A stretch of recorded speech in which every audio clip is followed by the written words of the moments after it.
Welcome to the Old Time Radio Westerns. I'm your host, Andrew Rines, and I'm excited to bring you another episode absolutely free.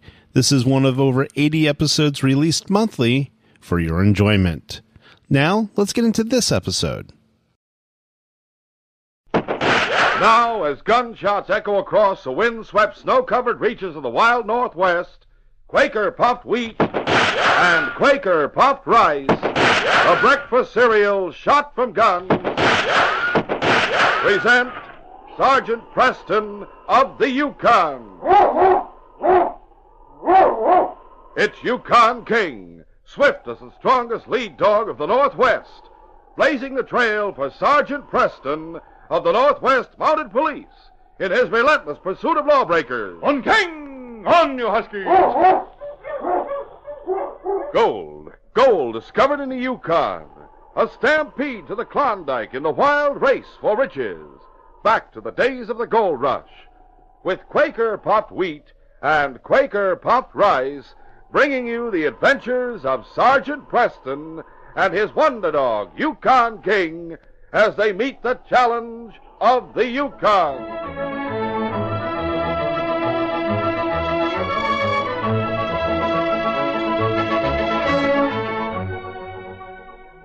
There's no one that can make a better cereal than Quaker Puffed Rice. It's nice. And when you hear that shootin', you're darn tootin' that Quaker makes the ones shot from guns. And say, if you hate to get up in the morning, just think about this appetite alarm clock waiting for you on the breakfast table. A bowl of crisp, fresh Quaker Puffed Rice or Quaker Puffed Wheat, topped with lots of milk or thick, rich yellow cream and sliced bananas or chilled fruit. Yes, you'll be out of bed like a shot for the ones shot from guns. For a swell waker-upper, start tomorrow morning to enjoy the delicious, toasty, nut-like flavor and tender crispness of Quaker Puffed Rice or Quaker Puffed Wheat.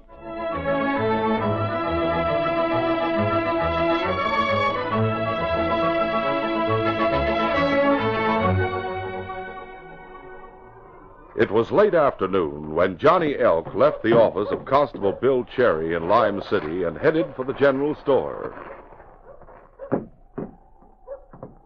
As the old man walked to the counter, the two prospectors who were pocketing their purchases eyed him curiously. Hey, Zeb, is my order ready yet? I'm set to go back to my place. It'll be ready in a few minutes, Johnny. I'm packing it now. Dade, there's the man we've heard so much about. Who? Johnny Elk. I saw him once a couple of years ago, and he hasn't changed a bit. Is he the old-timer who's supposed to have so much gold he doesn't know what to do with it? That's right. From what I hear, he spends it all on the Indians. Where'd he strike it rich? He was penning Wildcat River before the gold rush started. Let's go over to where he's standing and see if he pays for what he bought in gold. Yeah, right. Yeah, there it is, packed and ready, Johnny. Trinkets and calico and canned goods. The Indians will have a celebration when they get this. Yes, that's what I figure. Well, there's my poke, Zeb. Weigh out what I owe you while I put this stuff in my sled. Well, if you'll wait a minute, I'll give you a hand. Well, I can make it all right if one of you young fellas will open the door for me. Huh? Oh, sure thing.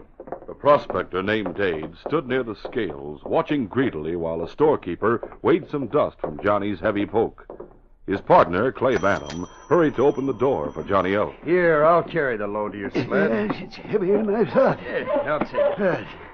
The sled's right over here, mister. All right. Well, here we are. I'll stow the pack on the sled there. All set now.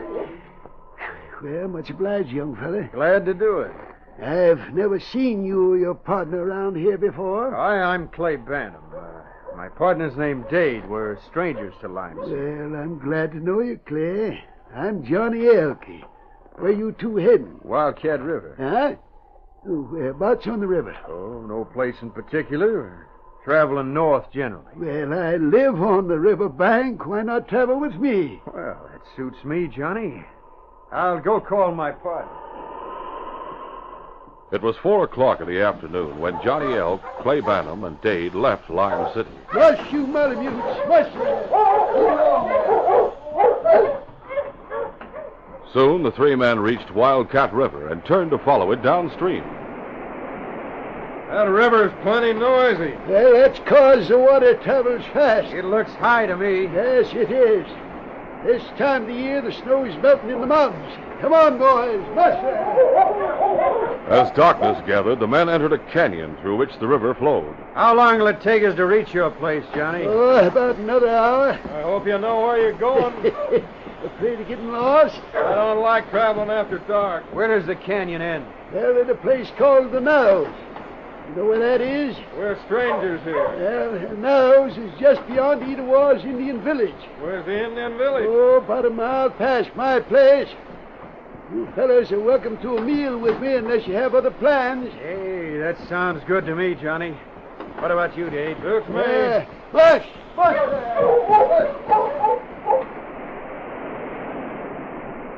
An hour later, Dade and Clay reached Johnny Elk's cabin.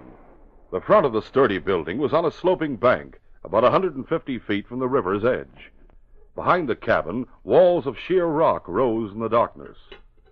Johnny had prepared a hearty meal for himself and his guests. His eyes twinkled as Clay and Dade had second, then third helpings of food. As Johnny refilled their tin cups with steaming coffee, he asked, You fellows had enough to eat? Gosh, yes, Johnny. That's the first good meal I've had in a week. You've been getting by on slim rations, huh? Mighty slim. We've had a run of bad luck lately. You have a comfortable cabin here, Johnny. Well, I like it. It's sort of crowded, but you boys are welcome to spend the night if you want it. No. We don't want to bother you. What's that shack we passed about a half-mile back? That's a way cabin. We could spend the night there, couldn't we? Why, sure. No one's there. You going to stay around here long? We might. We figured we'd try panning Wildcat River for a while. You'll be wasting your time. Before the rush, a fella could do well panning the river, but now so many miners and prospectors are panning the mountain streams, the river's worked out. I gave up panning 2-3 years ago. You paid the storekeeper in gold. Oh, I always do. Oh. Where'd you get the gold if you're through panning? Well, I got it before the gold rushers hit the Yukon. I have more than enough to take care of me for the rest of my life. And why don't you go back to the States, Johnny? No, I'm satisfied to stay here. With a village of Indians for your nearest neighbors? The Indians are my friends. They helped me when I had nothing. Now I'm able to help them. I like it that way. Clay, maybe we ought to head east to look for gold. Well, the country north of here is better for prospecting. And there's mighty good hunting about 10 miles beyond the Narrows. Hey, that sounds good to me, Dade. Yeah. We'll try to get a canoe from the Indians in the morning. Oh, now, wait a minute. You boys planning to go through the Narrows alone? Sure, why not? Oh, you'll feel different when you see that water in the morning. Just past the Indian village, the canyon narrows. The river fills it completely. I can handle a canoe. Yeah, so can a lot of other men. But they wouldn't try to steer a canoe around the jagged rocks at the Narrows. We'll watch for the rocks, Johnny. But they're underwater. You wouldn't see the rocks that'd tear the bottom from the canoe. And rocks aren't the worst of it. There's rapids. Rapids? Yep. Only one man around here can handle a canoe in the white water, and he's an Indian. What's the white water? Well, that's what the Indians call the rapids. Say, I'll tell you what I'll do. I'll go over to the village in the morning and ask Lone Knock to guide you through. He'll be glad to do it when I tell him you're friends of mine. A short time later, Clay and Dade left to retrace their steps to a way cabin half a mile from Johnny's place, where they planned to spend the night. Meanwhile, Sergeant Preston and the great dog Yukon King reached Lime City. They went directly to the constable's home, where they were warmly welcomed by Bill Cherry. Good to see you again, Bill. Well, I'm glad you're here, Sergeant Preston. But I'm not the only one who's been waiting to see you. No? Johnny Elk was here looking for you today. He has a serious heart condition and wants to make out a will. Is that why he wants to see me? Yes. He figures I might be transferred to another part of the Yukon, but he knows that you patrol this area regularly, so He wants to tell you what to do with his gold after his death. Oh? He said he was going to depend on you to carry out his wishes. Well, I suppose he'll want to leave the gold to relatives. He has no relatives. He wants to leave what he has to the Indians. Chief Itawa's tribe? That's right. You see, for years, Johnny's been taking care of those Indians. When hunting and fishing are bad, he supplies them with food and clothing. He buys them medicine, trinkets, and jewelry. And he wants to be sure they'll get what they need after he's gone. I see. That's his only worry. He's been here 3 times in the last 2 weeks asking about you and King. We'll go to Johnny's place in the morning. Oh, he'll be mighty glad to see you, Sergeant Preston. Sergeant Preston checked Constable Cherry's reports. Then he and King went to the spare bedroom in the constable's home and turned in for the night. Soon he and his dog were both asleep. In the way cabin beside Wildcat River, where they were spending the night, neither Clay Bantam nor his partner Dade thought of sleep. A coal oil lamp burned brightly as the 2 men sat at a table in the drafty shack. Dade was saying, Johnny Elk must have plenty of gold, Clay. You heard him say he had all he needed. Yeah, if we travel north into the hills, we might find gold ourselves, Dade. Why should we spend months and maybe years looking for it when it's right under our noses? Huh? There's no bank in Lime City, Clay. Johnny must keep his gold in his cabin. All we have to do is go there and take it. Yeah, we'd never get away with it. Why not? Well, what about Johnny? I'll tell you what about Johnny. We'll make him show us where he keeps his gold. Lodock, the Indian of whom Johnny Elk had spoken, had been in town transacting some business for his father, the chief. He was returning to his village when he noticed a light burning in the way cabin. His curiosity prompted him to investigate. He was about to knock on the door when he heard voices coming through the loosely chinked logs. He realized the 2 men inside the shack were talking about his friend, Johnny Elk. Johnny Elk would never tell us where he keeps the gold. He'll talk to save his life. Even if we got the gold, Johnny would have the law on us in no time, Dade. We'll tie and gag him so he can't go for help. By the time he's found, we'll be on our way out of the country with his gold. Well, I don't know. Lonock moved to the window to look at the 2 men who planned to rob his friend. As he peered through the narrow opening, Clay saw him. Hey, Dade, the window. What? An Indian. He must have heard us talk of robbing Johnny. Don't get him. Yeah. Dade, he's running away. He's at the riverbank. I'll stop him. You hit him. He fell into the river. Maybe he was smart enough to jump in. Come on, we'll roll up for him. Dade's bullets had hit their mark. Lonock had been hit in the arm. The other bullet had grazed his temple. When he hit the water, he had reached out with his good arm and fought desperately to reach the opposite bank of the river. Lonock heard the 2 men approaching. He took a deep breath and ducked underwater. We'll continue our adventure in just a moment.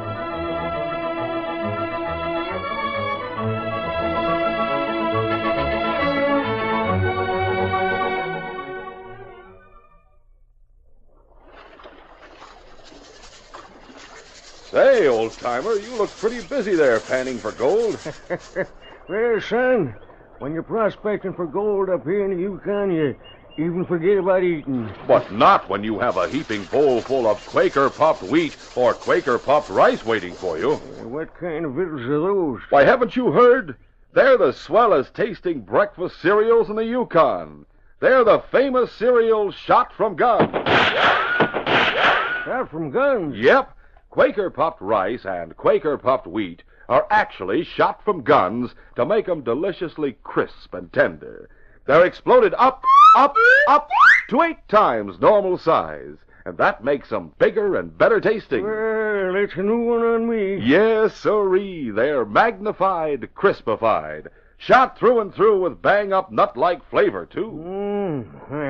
Guess I'll do a little prospecting on that Quaker puffed rice and Quaker puffed wheat. Believe me, your appetite sure strikes it rich when you pour out a heaping bowlful of those tenderly crisp, melt-in-your-mouth, king-size kernels of wheat or rice shot from guns. Don't I have to cook 'em or nothing? No cooking. Just add milk or cream and top with your favorite fruit. Mighty handy for a busy gold prospector. For any busy person, and mighty nourishing, too. Quaker-puffed wheat and Quaker-puffed rice furnish added food values of restored natural grain amounts of vitamin B1, niacin, and iron. I'm going to get me some right away. And that's a tip for you fellas and girls, too. Be sure to get crisp, fresh, delicious Quaker-puffed rice and Quaker-puffed wheat for a breakfast treat that can't be beat.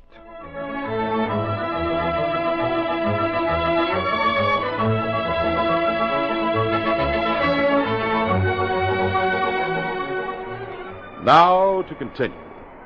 After an unsuccessful search for the body of the Indian, Dade and Clay went to Johnny Elk's cabin. The place was dark. He's likely asleep. We'll wake him.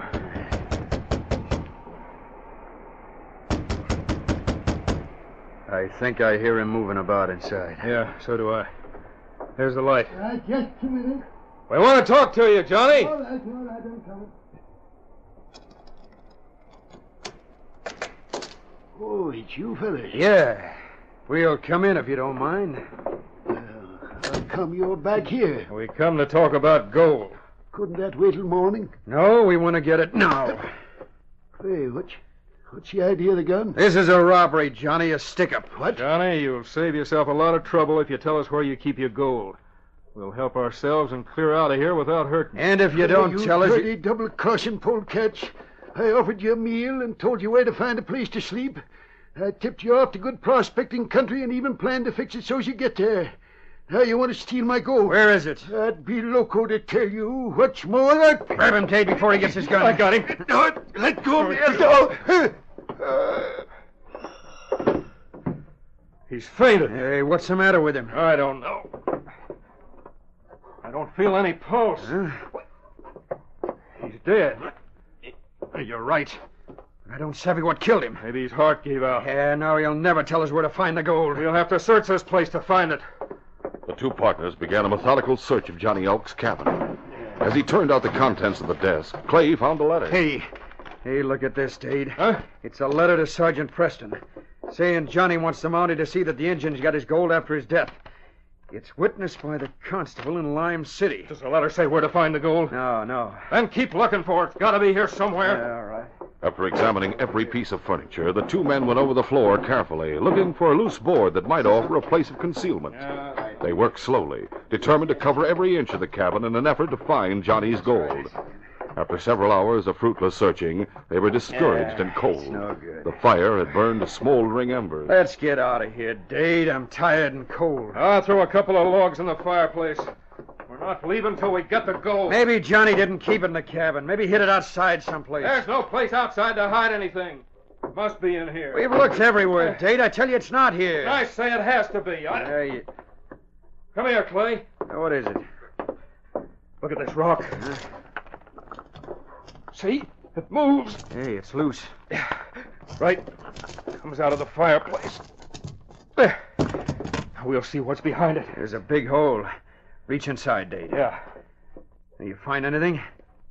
Feels like there's a lot of small leather sacks in there. Bring one out. That's what I'm doing. Here. Open this one. I'll get another. Right. With trembling fingers, Clay Banham loosened the leather thong that fastened the top of the sack.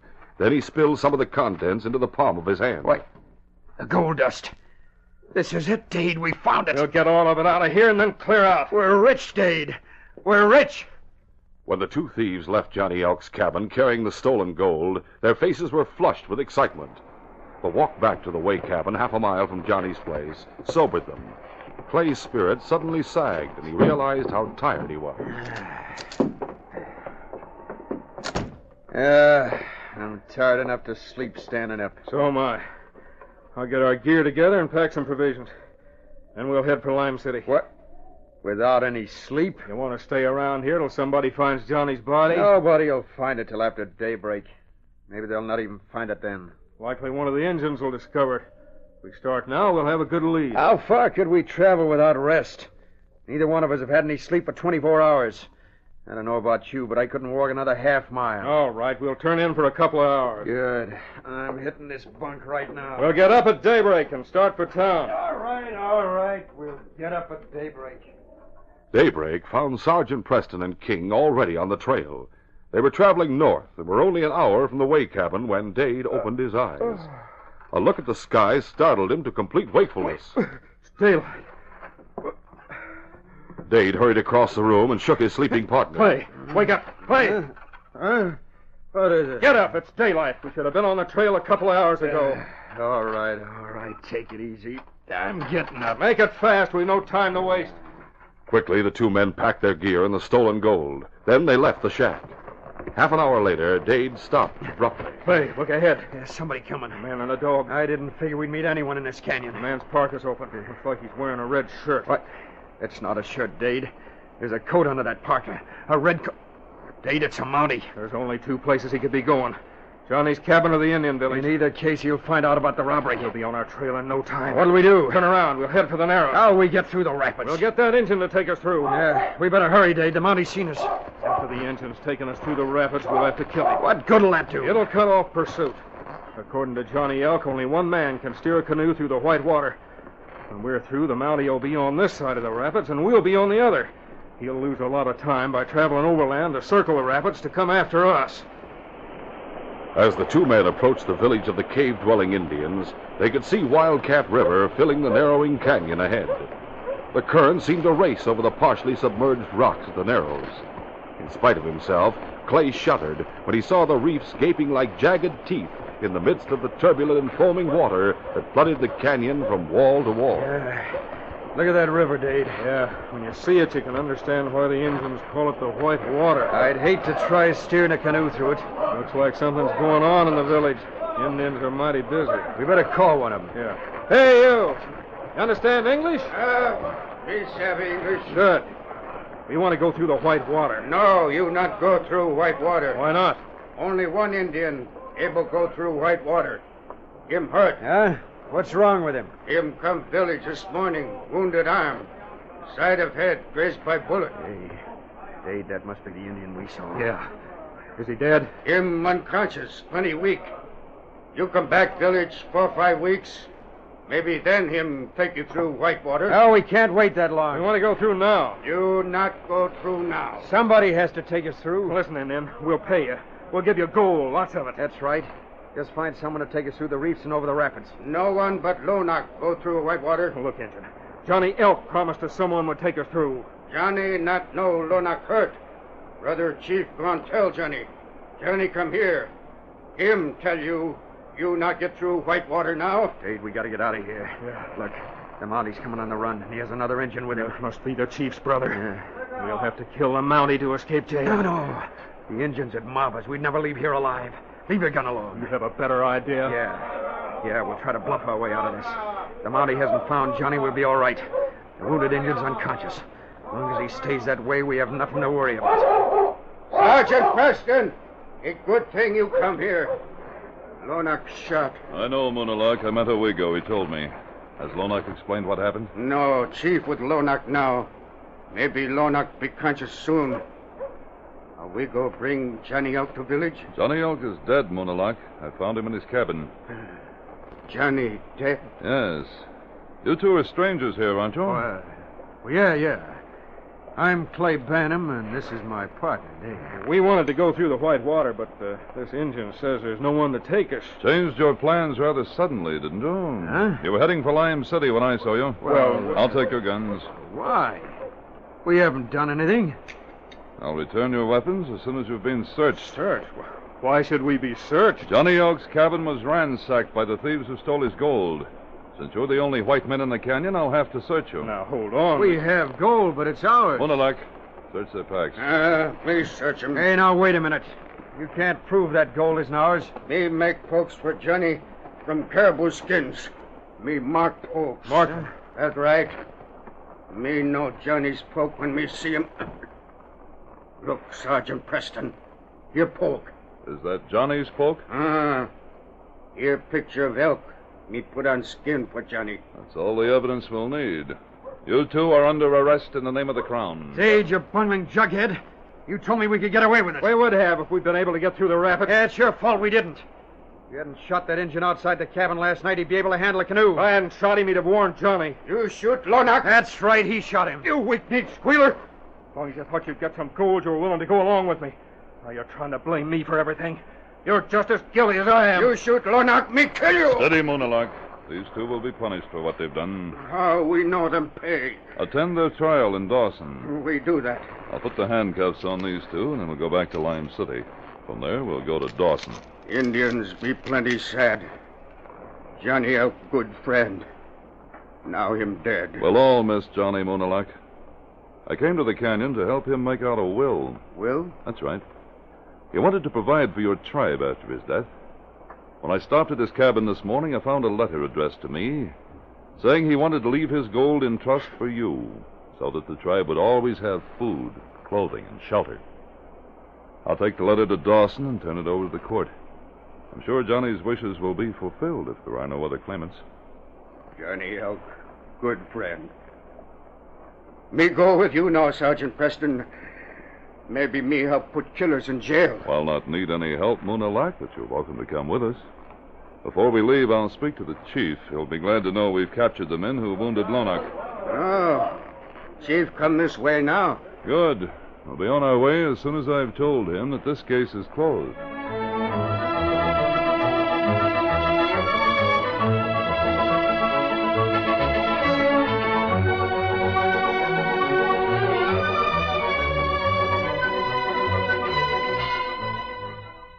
Sergeant Preston will return in just a moment with a word about our next exciting adventure. Christmas is in the air. And good food is on the table. Yes, for a holiday breakfast treat for the whole family these mornings, or any morning, you can't beat delicious, crisp Quaker puffed rice or Quaker puffed wheat topped with milk or cream and fruit. Everybody goes for the toasty, nut-like flavor of good, natural grain. It's a sun-ripened natural flavor that Old Mother Nature put into it. Quaker puffed wheat and Quaker puffed rice are never coated with factory sweetening. And you mothers know that some members of your family like their cereal not so sweet. And others like it very sweet. Well, here's the beauty of Quaker puffed rice and Quaker puffed wheat. Your family can sweeten them with sugar just the way they like them. So you mothers can't miss when you serve the one shot from gun. Yes, Quaker puffed wheat and rice are exploded up to 8 times normal size to make them extra crisp and tender. And they give your whole family extra food values of restored natural grain amounts of vitamin B1, niacin, and iron. So look at your store tomorrow for the big red and blue packages with the sealed inner lining that keeps Quaker puffed wheat and Quaker puffed rice as crisp as can be.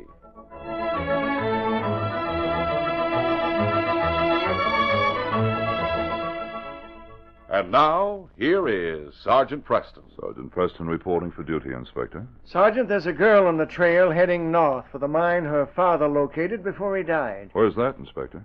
I don't know, Sergeant. Neither does she. But I want you to find them both, her and the mine. Yes, sir. I want you to find her first, Sergeant, because if you don't, she'll die. She'll never survive the cold and the perils of the trail. I'll find her, sir. Come on, King. A foolhardy girl braves the terrible dangers of the blizzard-swept Yukon Trail, followed by 2 murdering claim jumpers bent on her destruction. Sergeant Preston starts in pursuit of the girl, not knowing that death awaits both of them at the end of the trail. Don't miss this next exciting adventure. These radio dramas, a feature of Sergeant Preston of the Yukon Incorporated, are created by George W. Trendle, produced by Trendle Campbell Enterprises, directed by Fred Flowerday, and supervised by Charles D. Livingston. The part of Sergeant Preston is played by Paul Sutton. Sergeant Preston of the Yukon is brought to you every Tuesday and Thursday at this same time by Quaker Puffed Wheat and Quaker Puffed Rice, the breakfast cereals shot from guns.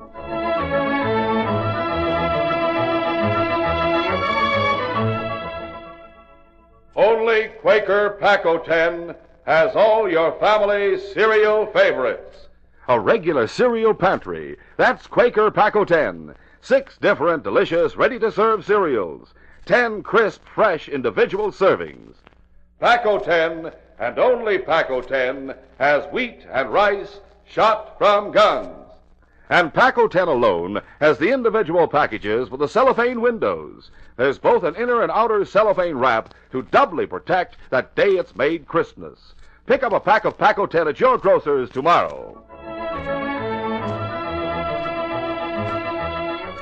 Listen tomorrow at this same time to The Green Hornet, brought to you by the drink that makes you feel fresh again, delicious Orange Crush.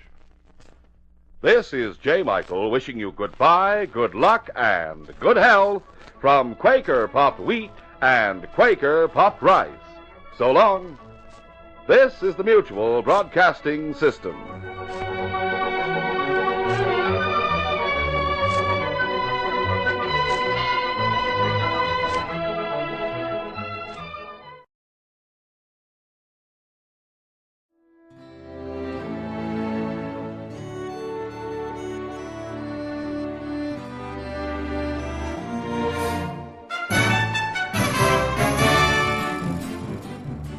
This has been a presentation of OTRWesterns.com, and we hope you enjoyed. Please take some time to like and rate this episode within your favorite podcast application. Follow us on Facebook by going to OTRWesterns.com/Facebook, and subscribe to our YouTube channel by going to OTRWesterns.com/YouTube. Become one of our ranch hands and unlock some exclusive content. We want to thank the following ranch hand, Steve, who joined us recently. You too can join by going to OTRWesterns.com/donate. Send us an email, podcast@OTRWesterns.com, and you can call and leave us a voicemail, 707-986-8739. This episode is copyright under the attribution, non-commercial, share-alike copyright. For more information, go to OTRWesterns.com/copyright. Have a great day, and thanks for listening.